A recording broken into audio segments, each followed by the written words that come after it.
I almost didn't answer the call. Unknown number, 6 a.m., middle of a Tuesday, but something made me pick up. "Your father left you something," the voice said, "and I think you deserve to know the truth about how he built it." My dad died when I was 9. My mom always said he was a warehouse worker who left nothing behind except debt and an old watch. I believed her for 26 years. I was wrong. The man on the phone was a retired stockbroker named Gerald.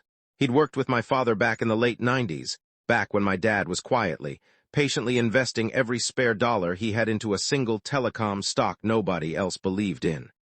He called it his mailbox, Gerald told me. Said every month he was just dropping letters inside. Didn't care when they'd be opened. My father had accumulated 14,000 shares.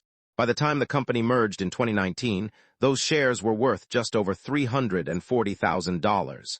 But the account had a beneficiary listed. It wasn't my mom. It wasn't me. It was a woman named Patricia, an address in rural Ohio, someone I'd never heard of. I drove 4 hours without telling anyone. My hands were shaking on the steering wheel. I kept telling myself it was probably nothing, an old girlfriend, a clerical error, some mundane explanation. Patricia answered the door before I even knocked. She was in her early 70s, silver-haired, with my father's exact nose, my father's exact eyes. She looked at me and whispered, "You look just like him." Patricia was my father's sister, his older sister, the one my grandmother had given up for adoption in 1952, 2 years before my dad was even born. He'd found her in 1994, spent 3 years searching, long before the internet made it easy. He'd hired a private investigator. He'd paid out of pocket. He'd kept it completely secret because my grandmother, still alive at the time, had made him swear. He chose to protect her feelings over sharing the truth with us. Every month for 6 years, my father had been quietly building that account, not for himself, for the sister he'd finally found, the one who had grown up with nothing, the one he felt the family owed a debt to. He died before he could tell any of us.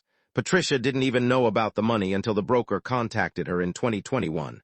She'd spent 2 years trying to find us. I sat at her kitchen table for 3 hours. She showed me letters my father had written, photos I'd never seen, a birthday card he sent her every year, always signed, "Your brother, whether the world knows it or not." She slid an envelope across the table. "He wrote this for you," she said quietly. "He told me if anything ever happened to him and if you ever found your way here to give you this." I opened it with shaking hands. Inside was a single index card. 6 words in his handwriting. "Don't waste it chasing the wrong things." My father wasn't a warehouse worker who left nothing. He was a man who quietly built something real, not to impress anyone, not to feel successful, not to be seen.